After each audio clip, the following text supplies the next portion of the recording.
the amygdala was just so strong. It was a defining kind of moment, because it just showed how much these pathways were important for cognition and emotion, and the two could not be separated. Right, and right. so it's really the data that were kind of screaming at me.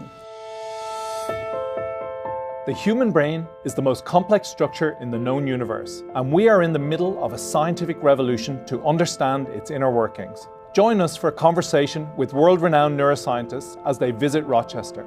I am Dr. John Fox, Director of the Del Monte Institute for Neuroscience at the University of Rochester, and you are listening to Neuroscience Perspectives. I'm John Fox. I'm the Director of the Del Monte Institute for Neuroscience at the University of Rochester, and it is an absolute pleasure today to have one of the true giants in the field of neuroanatomy and neuroscience here with us in Rochester, Professor Helen Barbas from Boston University. What took you to graduate school? What was it? Was it there that you got fascinated by the brain, or was there a signature moment? I was actually quite naive when I came to study. I got a Fulbright scholarship, and they did send me to Kane College because I thought that I was interested in people who has brain disorders and children with disabilities and so forth, and that was a good place for that. And I learned more and more that I was much more interested in the brain as we got to know more about the brain. And to make the long story short, I ended up at McGill later on and became much more hardcore in the neuroscience from the neurophysiology perspective at the beginning. Well, let's back up, actually. I mean, you got this Fulbright scholarship, but tell us a little bit about where you came from and what brought you to the United States. I came from Cyprus, and so there was an American consulate there, and they had a Fulbright program, and they had some scholarships, and it was the same for undergraduates, people going for undergraduate studies and graduate studies, and I was one of a lot of people who competed.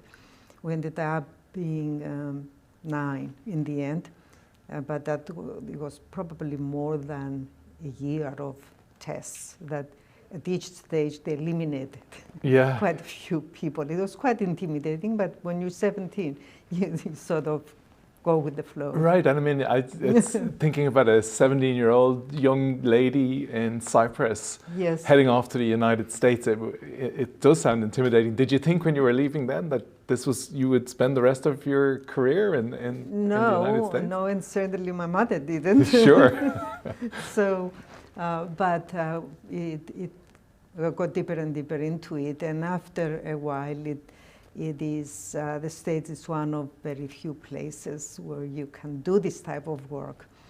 And Boston is one of a few places, maybe Rochester too, and Penn and New York, where you can do primate work and ultimately work with humans too. Yeah. And why anatomy? You're a hardcore anatomist. What drew you to that? So when I was in graduate school, I was doing neurophysiology, and I was working with different animal models and cats. And some of the questions that emerged from that could be addressed best at the level of circuits, at an anatomical level. So I wanted to come to the States and acquire some background in that field, and then go back to physiology, which everybody thinks is more exciting, and so forth. And then I got hooked because I started seeing patterns. And it was solving problems that I couldn't really do as well in physiology. And with the methods that we had at the time, it wasn't really possible. So it was really the field that fascinated me, and what you could do with so much complexity. And you're extremely well known as well for venturing up to the front of the brain, right? There's a lot of anatomy and this fundamental sensory cortices, but you got stuck in what was considered very difficult territory. Right, and at that time I was interested in eye movements, and what really was important for eye movements, proprioceptive information. And so people who knew that I was studying the frontal eye fields, they say, why are you studying that area? It's neither necessary nor sufficient for eye movements. My answer was perhaps the right question is, what is their role in eye movement? And at that point, there was quite a bit of increase in activity, that people found that when an animal, a monkey in this case, was trained in a visual task, the receptive fields in the frontal eye fields, which are very large, were enhanced when the animal made a saccade towards the receptive field. So it was purposive, it had to do with the task. And so it was at the time when I was studying the visual input to that. So the people who were studying the frontal eye fields became very intrigued with that. Mm-hmm. So it was the first demonstration of the visual input to the frontal eye fields. Yeah, superb, superb. It was amazing work. And then it's funny, you started by saying that you came to, with an eye towards clinical conditions, autism and developmental disabilities, and then sort of quickly turned to anatomy. But in more recent years now, your work has turned to the emotional circuits, and you've come back to thinking about psychiatric neurodevelopmental diseases. It's a funny circular or tour de force, really. Yes. Would you like to speak a bit about what brought you back into that domain? Yes, well, the data always speak, and when I started going outside the frontal eye fields and the lateral prefrontal areas where we could see these very primary sensory connections, they went to the orbitofrontal cortex. The amygdala was just so strong. It was a defining kind of moment, because it just showed how much these pathways were important for cognition and emotion, and the two could not be separated. Right, and right. So it's really the data that were kind of screaming at me, Yeah, yeah. Change of direction, actually. You have really, in some ways, your career is unusual, because in our field, people often move from institution to institution, but you've been at Boston University for really most of your career. Is that the case? Yes. And one of the reasons is because it's a good place. There are a lot of people who work in that area.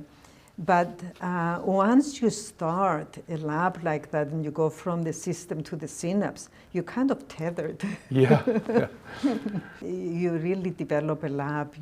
You study it from the ground up. Yeah. And anything that takes time away, I don't like. It's downtime. And sometimes it's moving. It's quite disruptive. Yeah. And it's not always the best way to get ahead. Sometimes it's better to just hop around. And I just did not like losing time. But life in Boston has been good to you. The life in Boston, yes. Boston was always a good place to go after Montreal. And a great science town, and a great neuroscience town. Yes. Absolutely great community there. You're a trailblazer as a woman in science as well.